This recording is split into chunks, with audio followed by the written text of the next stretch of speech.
അസ്സലാമു അലൈക്കും വറഹ്മത്തുള്ളാഹി. സഹോദരങ്ങളെ, ദിവസങ്ങളും ആഴ്ചകളും മാസങ്ങളും വർഷങ്ങളും ഒക്കെ കൊഴിഞ്ഞു പോയിട്ടിരിക്കുകയാണ്. വീണ്ടും ഒരു അറഫാ ദിനത്തിലേക്ക് നാം എത്തുകയാണ്. അറഫാ ദിനം പകലുകളിൽ വെച്ച് ഏറ്റവും ശ്രേഷ്ഠമായ പകലാണ്. അറഫ ദിനത്തിനും അറഫ എന്ന സ്ഥലവുമൊക്കെ വല്ലാത്ത സന്തോഷം നൽകുന്ന കാര്യങ്ങളാണ്. അവിടെ അറഫായിൽ ചെന്ന് നിൽക്കുന്ന ഹാജിമാർ അവർ മഹാഭാഗ്യവാന്മാരാണ്. അവിടെ നമസ്കാരം പോലും ചുരുക്കിയാണ് നമസ്കരിക്കുന്നത്. അവിടെ അന്നത്തെ ഏറ്റവും പ്രധാനപ്പെട്ട കർമ്മം സ്വയം വിചാരണ ചെയ്യലാണ്, പശ്ചാത്തപിക്കലാണ്. സ്വയം വിചാരണയിലൂടെ ഉണ്ടാകുന്ന തിരിച്ചറിവിൻ്റെ അടിസ്ഥാനത്തിൽ തിരുത്തിനും പരിഹാര പ്രവർത്തനങ്ങൾക്കും സന്നദ്ധനാവണം. അതിനുവേണ്ടി പ്രതിജ്ഞ എടുക്കണം. എന്നിട്ട് മനസ്സുരുകി പാപമോചനത്തിന് വേണ്ടി പ്രാർത്ഥിക്കണം. അറഫ ദിവസം പിശാച് വിറളി പിടിച്ചോടുമെന്ന് നബി സല്ലല്ലാഹു അലൈഹി വസല്ലമ അറിയിച്ചിട്ടുണ്ട്. പിശാച് ഒരുപാട് കെണികളൊരുക്കി ഉണ്ടാക്കിയെടുത്ത പാപങ്ങൾ പശ്ചാത്താപത്തിൻ്റെ ചുടുകണ്ണീരിൽ ഒലിച്ചു പോകുന്ന വേവലാതിയാണ് ഇബ്ലീസിന്. ഇബ്ലീസിന് വളരെ അസ്വസ്ഥവും പരവശതയുമൊക്കെ ഉണ്ടാക്കുന്ന അവസ്ഥ അതാണ്. കരുണാനിധിയായ അല്ലാഹു ധാരാളമായി മാപ്പരുളുന്ന ദിവസമാണത്. സുഹൃത്തുക്കളെ, അറഫ ദിനം പരലോകത്തെ വിചാരണ ദിനത്തെയാണ് ഓർമ്മിപ്പിക്കുന്നത്. അറഫയിൽ ജനലക്ഷങ്ങൾ പുരിവയിലെത്തി ഏതാനും മണിക്കൂറുകളെ നിൽക്കുന്നുള്ളൂ. പരലോകത്ത് മാനവകുലത്തിൻ്റെ ആദ്യം മുതൽ അന്ത്യം വരെയുള്ള സകല മനുഷ്യരും അതിതീക്ഷ്ണമായ അന്തരീക്ഷത്തിൽ യുഗങ്ങളോളം നിൽക്കണം. ഇവിടെ സ്വയം വിചാരണയാണെങ്കിൽ നാളെ പരലോകത്ത് തീക്ഷ്ണമായ വിചാരണ ചെയ്യപ്പെടുകയാണ്.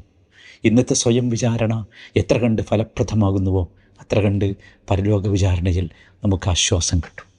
അറഫ എന്നതിൻ്റെ ആശയം പോലും യഥാർത്ഥത്തിൽ തിരിച്ചറിവ് എന്നാണ്. കുറേ തിരിച്ചറിവുകളാണ് നമുക്ക് അറഫയിൽ നിന്ന് കിട്ടേണ്ടത്. അറഫ ദിനത്തിൽ നിന്നും അറഫയിൽ പോയി നിൽക്കുന്ന ഹാജിമാർക്കുമൊക്കെ കിട്ടേണ്ടത് അതാണ്. അറഫയിൽ പോയി നിൽക്കാൻ സാധിച്ചിട്ടില്ലാത്ത സാധാരണ മനുഷ്യരൊരുപാടുണ്ട്. വളരെ തുച്ഛമാളുകൾക്കല്ലേ ഹജ്ജിന് ഭാഗ്യം കിട്ടിയിട്ടുള്ളൂ. അവരൊക്കെ മനസ്സിലാക്കണം ഈ ദിനത്തിൻ്റെ ശ്രേഷ്ഠതകൾ എത്രമാത്രമാണ്. നോക്കൂ, അല്ലാഹു സുബ്ഹാനഹു വ തആല അഷ്ഹുറുൽ ഹുറും എണ്ണിയിട്ടുണ്ട്. മിൻഹ അർബഅത്തുൻ ഹുറും, 4 ഹുറും പവിത്രമായ മാസങ്ങൾ എണ്ണിയിട്ടുണ്ട്. ആ മാസങ്ങളിലെ ദുൽഹിജ്ജയിലെ ഒരു ദിവസമാണ് അറഫ. രണ്ടാമതായി ഓർക്കേണ്ടത് അറഫ ഹജ്ജിൻ്റെ മാസങ്ങളിൽ പ്രധാനപ്പെട്ട അൽ ഹജ്ജു അഷ്ഹുറും മഅലൂമാത്ത് എന്ന് പറഞ്ഞ മാസങ്ങളിലെ പ്രധാനപ്പെട്ട ദിവസമാണ് അറഫ. മൂന്നാമതായി ഓർക്കേണ്ടത് അല്ലാഹു സുബ്ഹാനഹു വ തആല വൽ ഫജ്ർ വലയാലിൻ അഷ്ർ എന്ന് പറഞ്ഞുകൊണ്ട് 10 രാവുകൾ സത്യം ചെയ്ത് പറഞ്ഞിട്ടുണ്ട്. ആ രാവുകളിലെ ഒരു ദിവസമാണ് അറഫ. നമ്മൾ ഓർക്കണം.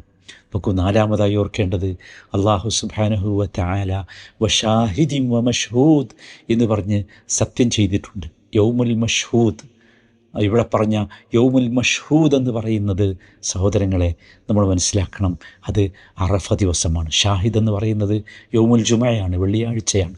അത്രമാത്രം പ്രത്യേകത. നോക്കൂ, വൽ ഫജ്ർ വലയാലിൻ അഷ്ർ വശഫഇ വൽ വിത്ർ, അതിലെ ഷഫഅ എന്ന് പറയുന്നത് ഈദുൽ അദ്ഹാ ദിവസമാണെങ്കിൽ വിത്ർ എന്ന് പറയുന്നത് യൗമു അറഫയാണ്. എന്തുമാത്രം പ്രാധാന്യം നിങ്ങൾ ആലോചിച്ച് നോക്കൂ. അഞ്ചാമതായി ഓർക്കേണ്ടത് ഹജ്ജ് എന്ന് പറയുന്നത് അറഫയാണല്ലോ. ഹജ്ജിൻ്റെ റുക്കനായി എണ്ണിയത് അൽ ഹജ്ജു അറഫ എന്നാണ്. ഇത്രമാത്രം പ്രാധാന്യമുണ്ട്. ഓർക്കണം നമ്മൾ. ആറാമതായി ഓർക്കേണ്ടത് അതാണ്. ഈ ദിവസമാണ് നമുക്ക് നമ്മുടെ ദീൻ പൂർത്തിയാക്കി തന്നത്. അൽയൗമ അക്മൽതു ലക്കും ദീനക്കും വഅത്മംതു അലൈക്കും നിഅമതി വറദീതു ലക്കും അൽ ഇസ്ലാമ ദീന. ആലോചിച്ച് നോക്കൂ, വല്ലാത്തൊരു ദിവസമാണത്. സൂറത്ത് മാഇദയിലെ 3-ാമത്തെ വചനത്തിൽ അത് പറയുന്നുണ്ട്. ഉമർ ബിൻ ഖത്താബ് റളിയല്ലാഹുവിൻ്റെ അടുത്ത് ഒരു കൂട്ടം ജൂതന്മാർ വന്നു. അവർ പറഞ്ഞു, ഉമർ ബിൻ ഖത്താബ്, നിങ്ങളുടെ കിതാബിൽ ഒരു വചനമുണ്ട്, ആ വചനം ഞങ്ങൾക്കാണ് അവതരിച്ചിരുന്നതെങ്കിൽ ആ ദിവസം ഞങ്ങൾ ആഘോഷിക്കുമായിരുന്നു എന്ന്. അദ്ദേഹം ചോദിച്ചു, ഏതാണ് ആ വചനം? അവർ പറഞ്ഞത് സൂറത്തുൽ മാഇദയിലെ ഈ വചനമായിരുന്നു. ഉമർ റളിയല്ലാഹു പറഞ്ഞു, അവരത് വന്ന് ചോദിക്കുമ്പോൾ എനിക്ക് ആ രംഗം ഓർമ്മയുണ്ട്. ആ വചനം ഇറങ്ങിയ രംഗം. അന്ന് നബി സല്ലല്ലാഹു അലൈഹി വസല്ലം അറഫയിൽ നിൽക്കുകയാണ്. അതൊരു വെള്ളിയാഴ്ചയായിരുന്നു. രക്ഷന്നു. ഏഴാമതായി നമ്മൾ ഓർക്കേണ്ടത് സഹോദരന്മാരെ, ഇന്ന് ഈ അറഫ ദിവസം നമ്മളെല്ലാവരും നോമ്പനുഷ്ഠിക്കണം. അത് പ്രബലമായ സുന്നത്താണ്. യുക്കഫിറു സനത്തൽ മാദിയ വസ്സന അൽ ഖാബില. കഴിഞ്ഞുപോയ ഒരു വർഷത്തെയും വരാനിരിക്കുന്ന ഒരു വർഷത്തെയും പാപങ്ങൾ പൊറുക്കും. നിങ്ങൾ ആലോചിച്ച് നോക്കൂ, എത്രയാണത്? 365 × 2 എത്രയാണ്? നിങ്ങൾ ആലോചിച്ചു. അത്രയും ദിവസം 730 ദിവസത്തെ പാപങ്ങൾ പൊറുക്കും. അതും വരാൻ പോകുന്ന ഒരു വർഷത്തെ പാപങ്ങൾ പൊറുക്കും. എത്രമാത്രം പ്രാധാന്യമുള്ളതാണ് അത് എന്നാലോചിക്കണം. എല്ലാവരും റെഡിയാകണം. ഇന്ന് രാത്രി എല്ലാവരും അത്താഴം കഴിക്കണം. എല്ലാവരും നാളെ നോമ്പിലായിരിക്കണം. നോക്കൂ, നമുക്ക് ലൈലത്തുൽ ഖദറിനെ നമ്മൾ വല്ലാതെ ശ്രദ്ധിച്ചിരിക്കണ്ടേ കിട്ടണമെങ്കിൽ? അവസാനത്തെ ഒറ്റ രാവുകളിൽ ഇത് നമ്മുടെ മുമ്പിൽ ഇതാ വന്നിരിക്കുന്നു. ഉറപ്പുണ്ട്, ഇന്ന ദിവസമാകുന്നു, ഇന്ന പകലാകുന്നു. ഏതാനും മണിക്കൂറുകളേ ഉള്ളൂ നമുക്ക്, ഏതാനും മണിക്കൂറുകളെ ഈ ദിവസമുള്ളൂ. നമ്മൾ ആലോചിക്കണം. ഏതാനും മണിക്കൂറുകൾ, ഫജ്ർ മുതൽ മഗ്രിബ് വരെയുള്ള സമയം നമ്മൾ ആലോചിക്കണം സഹോദരന്മാർ, പ്രധാനമാണ്. എട്ടാമതായി മനസ്സിലാക്കേണ്ടത്, അല്ലാഹു സുബ്ഹാനഹു വ തആല പാപങ്ങൾ പൊറുക്കുമെന്ന് പറഞ്ഞ ദിവസമാണിത്. മാ മിൻ യൗമിൻ അക്സർ മിൻ അൻ യഅതിഖ അല്ലാഹു ഫീ അബ്ദൻ മിനൻ നാർ മിൻ യൗമി അറഫ. അറഫ ദിനത്തോളം നരകത്തിൽ നിന്ന് ആളുകളെ മോചിപ്പിക്കുന്ന, പാപങ്ങൾ പുറത്തു കൊടുക്കുന്ന വേറെ ദിവസമില്ല. വ ഇന്നഹു ലയദ്നു, അല്ലാഹു അടിമകളോട് അടുത്ത് വരുന്ന ദിവസമാണ്, അടുത്ത് വരും. എന്നിട്ട് സുമ്മ യുബാഹി ബിഹിമുൽ മലായിക, മലക്കുകളോട് തൻ്റെ അടിമകളെക്കുറിച്ച് അല്ലാഹു അന്തസ്സ് പറയും. എന്നിട്ട് ചോദിക്കും, മാദാ അറാദ ഹഉല, എന്തിനാണ് ഇവർ വന്നിട്ടുള്ളത്? മറ്റൊരു റിവായത്തിൽ കാണാം, ഉൻളുറു ഇലാ ഇബാദി അതൗനി ശുഅസൻ ഗുബറൻ.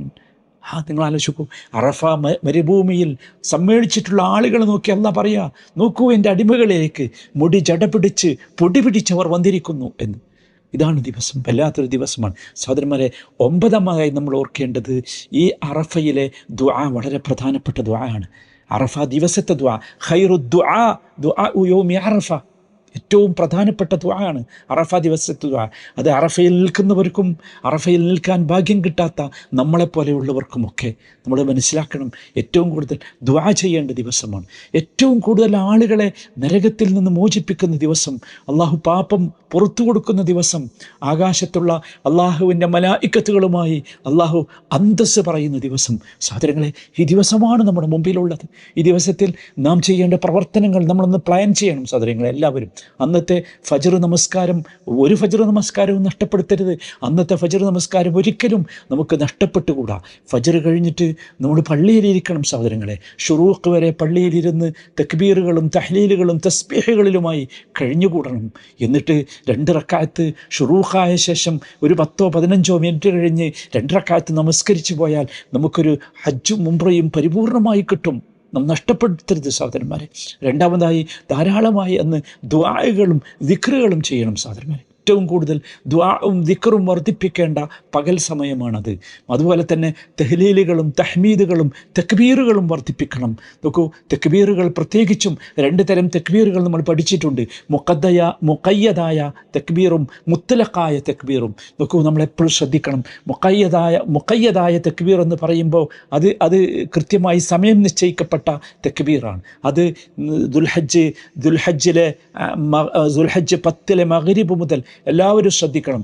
ദുൽഹജ്ജ് 9 നമ്മൾ നോമ്പൊക്കെ തുറന്ന് അന്ന് മഗ്രിബോടുകൂടി ദുൽഹജ്ജ് 10 ആരംഭിക്കുകയാണ്. ആ മഗ്രിബ് മുതൽ അയ്യാമുത്ത് തശ്രീഖിൻ്റെ അവസാനത്തെ അസർ നമസ്കാരം വരെ നമസ്കാരങ്ങൾക്ക് പിറകെ തക്ബീർ ചൊല്ലിക്കൊണ്ടിരിക്കണം. മുത്തലഖായ തക്ബീർ എന്ന് പറഞ്ഞാൽ നമ്മൾ ശ്രദ്ധിക്കണം, എപ്പോഴും നമുക്ക് ചൊല്ലാവുന്ന തക്ബീറാണ്. നമുക്കറിയാം, ദുൽഹജ്ജ് 1 മുതൽ നമ്മളത് ചൊല്ലിക്കൊണ്ടിരിക്കുന്നുണ്ട്. വിശേഷിച്ചും അറഫ ദിവസം കൂടുതൽ തക്ബീറുകൾ വർദ്ധിപ്പിക്കണം. ഇങ്ങനെ തക്ബീറുകൾ വർദ്ധിപ്പിച്ചുകൊണ്ടാണ് ആ ദിവസത്തെ നാം വരവേൽക്കേണ്ടത്. നോമ്പ് നോക്കുന്നതിനെ കുറിച്ച് പറഞ്ഞല്ലോ, ഇനി അത് വിശദീകരിക്കേണ്ടതില്ല. നബി സല്ലല്ലാഹു അലൈഹി വസല്ലമ അറഫ ദിവസം പ്രാർത്ഥനയ്ക്ക് വലിയ പ്രാധാന്യം നൽകിയിരുന്നു. മറ്റു കർമ്മങ്ങളെക്കാളൊക്കെ പ്രാർത്ഥനയെയാണ് നബി പ്രോത്സാഹിപ്പിച്ചത്. ഖൈറു ദുആ ദുആ യൗമി അറഫ وخير ما قلت أنا والنبيون من قبلي لا إله إلا الله وحده لا شريك له له الملك وله الحمد وهو على كل شيء قدير. ഈ ദുആകളിൽ ഏറ്റവും പ്രധാനപ്പെട്ടത് അറഫ ദിവസത്തെ ദുആ ആണ്. അന്ന് ഞാനും എനിക്ക് മുമ്പുള്ള പ്രവാചകന്മാരും കൂടുതൽ പ്രാർത്ഥിച്ചത്, കൂടുതൽ പറഞ്ഞത് ലാ ഇലാഹ ഇല്ലല്ലാഹ് വഹ്ദഹു ലാ ശരീക ലഹു ലഹുൽ മുൽക്കു വലഹുൽ ഹംദ് വഹുവ അലാ കുല്ലി ഷൈഇൻ ഖദീർ എന്ന ദിക്റായിരുന്നു. നോക്കൂ, എല്ലാവരും ശ്രദ്ധിക്കണം. ഇത് അറഫയിൽ നിൽക്കുന്നവർക്ക് മാത്രമല്ല, ഇത് പൊതുവാണ്. ഇതിൻ്റെ ബർക്കത്ത്, ഈ ദുആയുടെ ബർക്കത്ത് എല്ലാവർക്കും ഉള്ളതാണ്. അറഫയിൽ നിൽക്കുന്നവർക്ക് മാത്രമല്ല, അത് പ്രത്യേകിച്ച് എല്ലാവരും ശ്രദ്ധിക്കണം.